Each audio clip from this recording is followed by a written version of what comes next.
Флашване на клонинг на 8-битов гимбал контролер AlexMOS. Обикновено китайските клонинги на AlexMOS идват със софтуер 2.2 и не могат да се префлашнат. А ако все пак решим да ги префлашнем, то тогава контролера умира. Значи това бе до сега. За наша радост, най-новата версия на AlexMOS 2.4b8 може да се сложи и върху клонинзи. Как става това, обяснено в сайта на AlexMOS, но в английските му версия. В руската версия това нещо го няма. Какво ще ни трябва? Първо ще трябва да изтеглим в една папка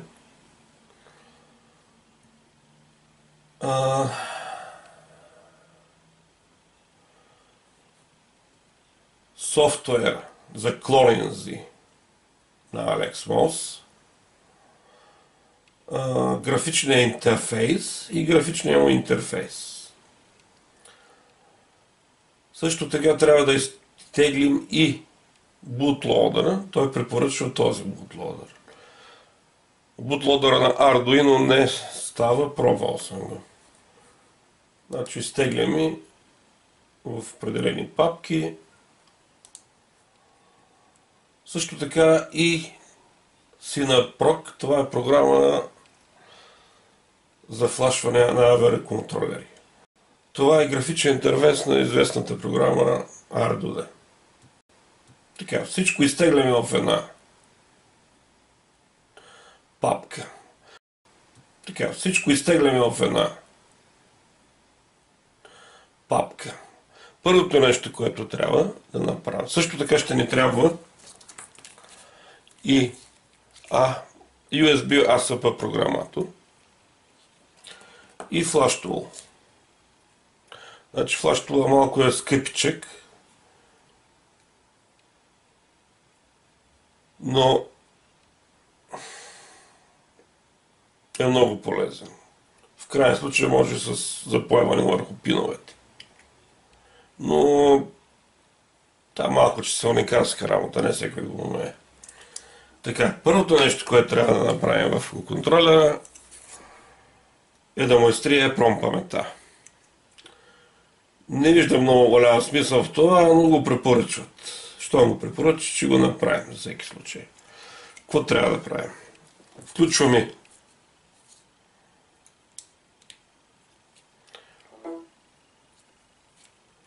и отваряме Arduino.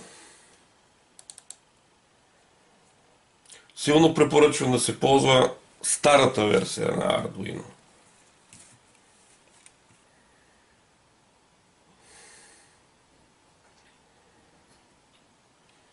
Така, силно препоръчвам да се ползва старата версия на Arduino 1.06, а не новата версия. Новата версия е много капризна. Обикновено китайските програматори, които идват, не могат да искат да се смени, да се префлашнат. След това дали ще стане, нямам понятие. Затова аз ползвам старата версия на Arduino. Зареждаме скетч за изтриване на паметта. Файл example, EEPROM clear.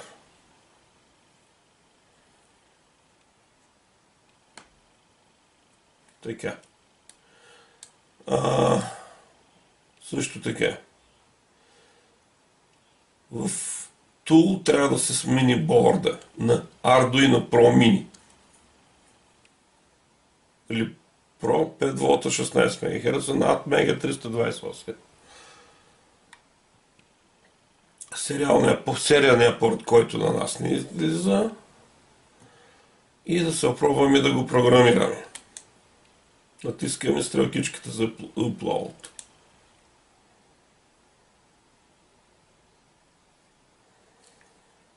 И чакаме да видим какво ще стане.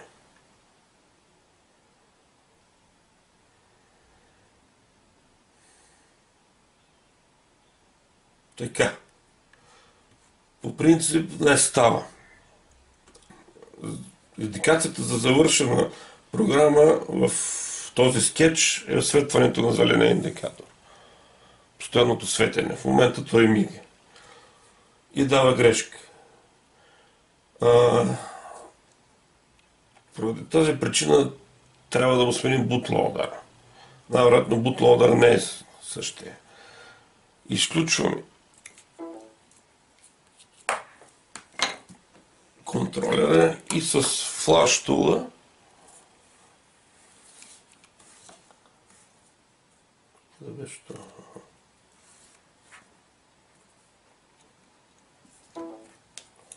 начин да сменим бутлоудъра.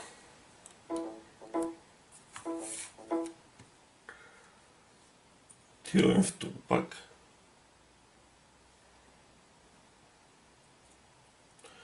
И бърн бутлоудър.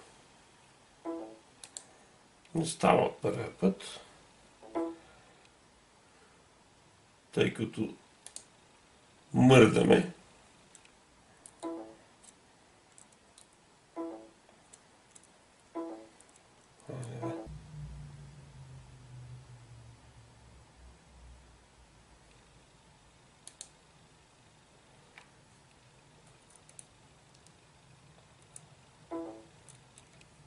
Най-вероятно фюсата не само за този лодър, да това правилното формат. Така. И ползваме пак. Пробваме пак да програмираме.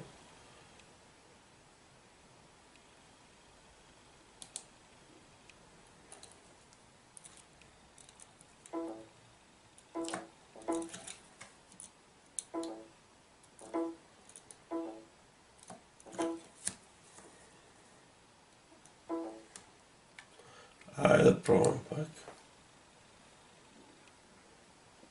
Айде програмирай. Тръгна.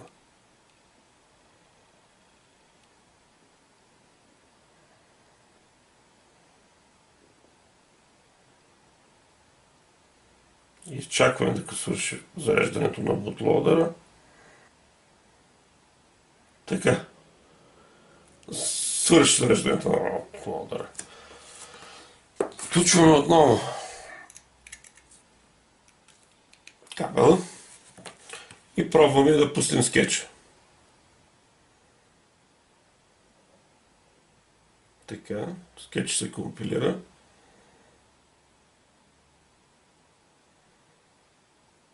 Така, приключи. Индикация, че е свършила програмата, че е заработила програмата, е светването на зеления индикатор. Така, в момента сме изстрели програмата. EEPROM. Сега ще пробваме да заредим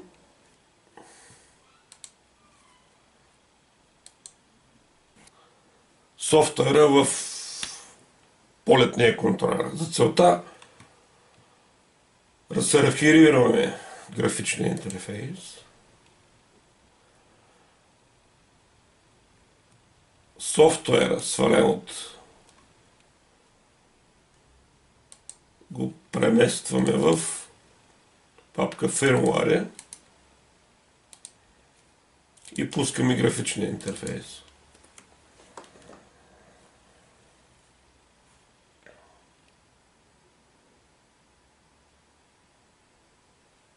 Така. Избираме си порта и конектване.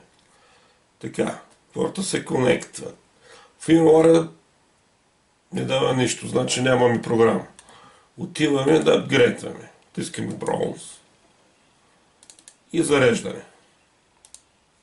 Пробваме да флашнем.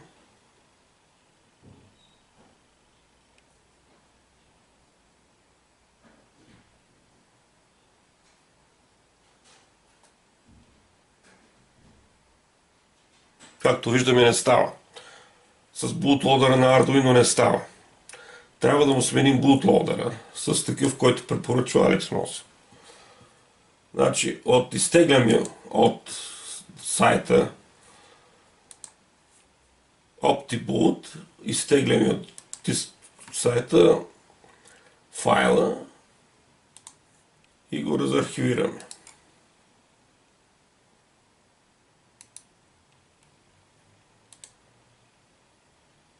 Така.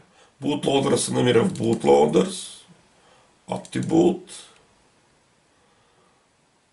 и то е OptiBoot ATmega 328 hash. Така.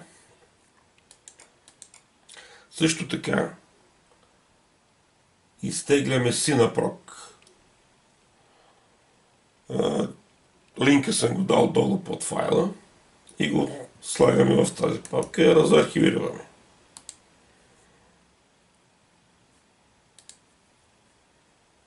Ето къде е.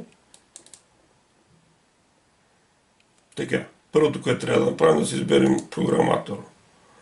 USB, ASP, ето така, и типа процесори. ATmega 328P. Така. Този е много хубав програматор, с него спокойно може да се програмират и speed контролери. И всичко. И почти всичко. По принцип работа само с него. Така.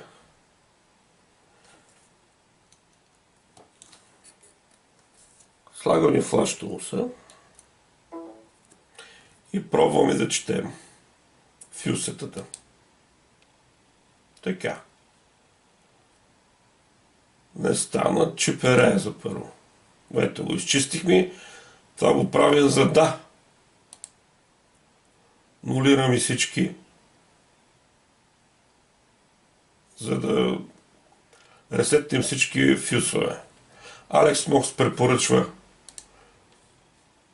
3F залог DC EE05 или 3F е толкова, тук е DC, тук е EE, тук се остава същото и записваме. Така, ето горе. Всичко фюсета сме ги програмирам и излизаме от тук. Сега трябва да заредим bootloader. Ето го bootloader, тук в папката bootloaders, OptiBoot и намираме OptiBoot ATmega 328 hash. Програмираме го.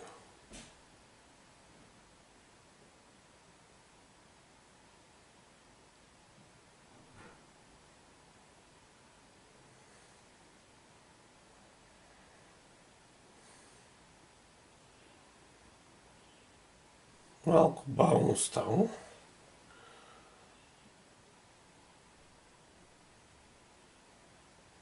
Опс, програмен флаш, окей. Затваряме. Включваме отново клабела и отиваме този път